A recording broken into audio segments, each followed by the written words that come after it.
नमस्कार दोस्तों, एजुकेशनल इसके फोल्ड चैनल में आप सभी का स्वागत है।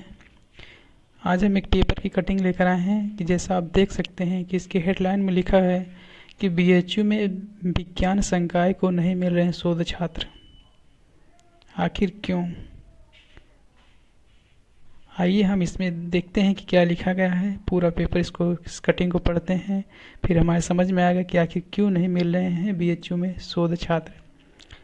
लिखा है कि काशी हिंदू विश्वविद्यालय बीएचयू यानी बनारस हिंदू विश्वविद्यालय के एक विज्ञान संकाय को पीएचडी के छात्र नहीं मिल रहे हैं। भौतिक रसायन विज्ञान, जंतु विज्ञान, गणित, जियोलॉजी, जियोफिजिक्स, बायोटेक्नोलॉजी, बायोकेमिस्ट्री और सांख्यिकी जैसे विभागों में 60 से 80% सीटें खाली हैं। 60 से 80% सीटें, जो कि एक बहुत बड़ा आंकड़ा है। यानी 100 में से अगर 100 सीटें हैं तो उसमें से केवल 40 बच्चे ही एडमिशन लिए हैं या 20 बच्चे ही एडमिशन लिए हैं, बाकी की सीटें खाली रह गई हैं। आगे लिखा है कि सर्वाधिक असर भौतिक विज्ञान के रिसर्च प्रोजेक्ट पर पड़ा है और यह 80% सीटें रिक्त हैं।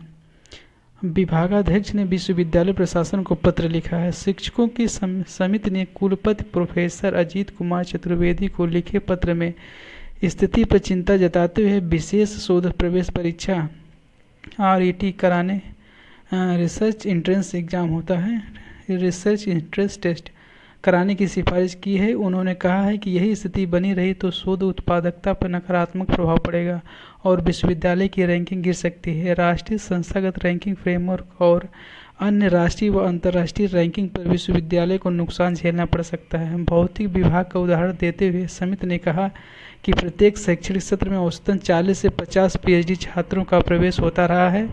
पिछले कुछ वर्षों में छात्रों के प्रवेश की संख्या घटी है। 2023 में केवल 10 छात्रों ने प्रवेश लिया, जबकि 2027 में 76 सीटें विज्ञापित की गईं, लेकिन मुख्य विषय में सिर्फ 7 और संबद्ध विषयों में 4 छात्रों ने ही प्रवेश लिया। प्रकरण में पिछले दिनों शिक्षक परिषद की बैठक में समिति गठित की गई और कुलपति को कई महत्वपूर्ण सिफारिशें की गई हैं। समिति के सुझावों को आगामी पीएचडी प्रवेश बुलेटिन में शामिल करने के लिए कहा गया है। अब आइए देख लेते हैं। इससे आगे लिखा है कि समिति की प्रमुख सिफारिशें, जो समिति बनी उसकी क्या सिफारिशें हैं। वर्ष में 2 बार मई से जून और नवंबर से दिसंबर में प्रवेश प्रक्रिया पूर्ण की जाए। नए सिरे से RET नए सिर से हो, यानी नए से जो RET है, रिसर्च एंट्रेंस टेस्ट है, उसको नए सिरे से कराने की सिफारिश की है। टीचिंग असिस्टेंटशिप शुरू की जाए और पीएचडी फेलोशिप के लिए बंदोबस्ती कोर्स स्थापित हो। पात्रता के लिए नेशनल एलिजिबिलिटी टेस्ट के साथ ही graduate aptitude test in engineering, GATE, joint entrance screening test, JEST प्रेरित अनुसंधान के लिए विज्ञान में नवाचार फेलोशिप प्राप्त छात्रों पर विचार हो। संबद्ध विषयों का समावेश किया जाए। आवेदन बढ़ाने के लिए MSc इलेक्ट्रॉनिक्स, नैनो साइंस और नैनो टेक्नोलॉजी, खगोल भौतिक एवं खगोल विज्ञान, सामग्री विज्ञान, बायोफिजिक्स, फॉरेंसिक विज्ञान और पर्यावरण विज्ञान जैसे विषयों को संबद्ध विषयों में शामिल किया जाए।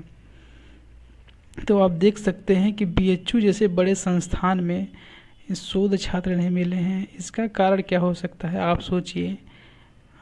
हमारे विचार से जो हम सोच पा रहे हैं, तो हमको तो लग रहा है कि आज हायर एजुकेशन में रैंकिंग घटती जा रही है।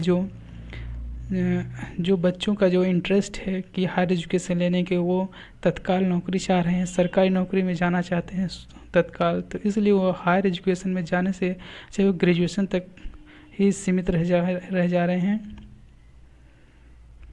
तो आप देख के इस न्यूज़ को आप सोचते हैं कि जो NEP 2020 का एक उद्देश्य है कि 2035 तक हम ग्रॉस एनरोलमेंट रेशियो को 50% करने का लक्ष्य है, वो किस तरह से हासिल होगा।